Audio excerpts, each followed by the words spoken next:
Tallahassee is gearing up for a special session to start today. State lawmakers will discuss several items, including the debate over mask and vaccine mandates. And former State Senate President Mike Haridopolos is joining us this morning to talk a little more about that. Great to see you, sir. How are you?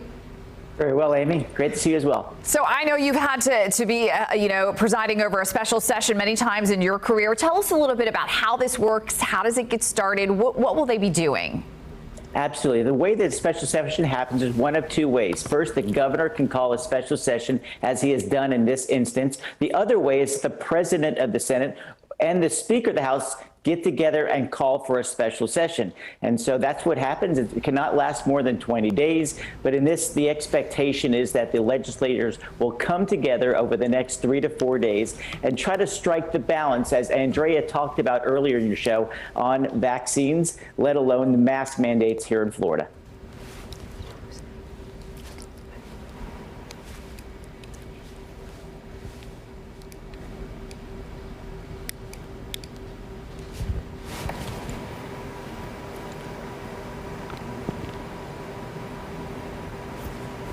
All right, Mike, I apologize. We lost audio with you. Can you hear me okay?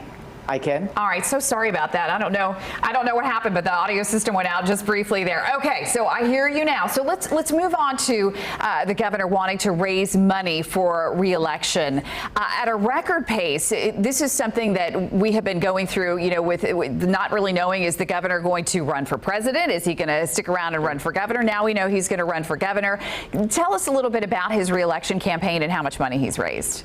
Well, at this point, the governor is in an incredible position. We've never seen anything like it before. He's raised over $60 million for his re-election campaign. And his competitors, the former governor, Charlie Crist, Republican turned Democrat, of course, the sitting agriculture commissioner, Nikki Fried, and also Annette Taddeo, a state senator. But they're all sitting around a couple of $1 million. And so the governor has a very strong position right now. He is widely expected to win re-election because at this point in the polls, he has a 7 to 9 point lead, which is a big lead, of course, in a purple state like Florida. And so his position looks pretty good this year, but it all is contingent in a lot of ways on COVID. As we know, when the COVID numbers are down, which they are now, which is fantastic news, his approval ratings are very high because the economy is so strong, etc.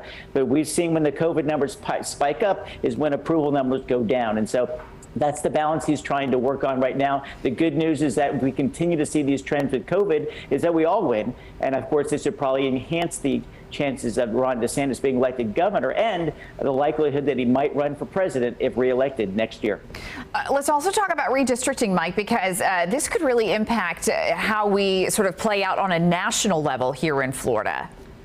Correct. Every 10 years, they redraw the lines. And the good news for Floridians is because of our population group, we'll get one additional seat in the United States Congress. And that means that whether it be Republican or Democrat, a bigger voice for Floridians in Washington, D.C. The expectation right now is because as Florida is trending to the right, as you know, for the first time ever, there are more Republicans than are Democrats registered in the state of Florida. It's been a remarkable turnaround because just 3 years ago, Democrats had 270,000 more registered voters than Republicans. So you're seeing that shift happening in Florida. But this will take place over the spring. I anticipate sometime in March, they will come up with the final lines where they'll add one more seat to the United States Congress in Washington. And that means that some seats will move around, and the expectations that a lot of seats will move around within Central Florida because that's where a lot of the population growth has been experienced. Well, and it's interesting, and I think we're seeing a bit of a phenomenon where people who live in blue states who are conservative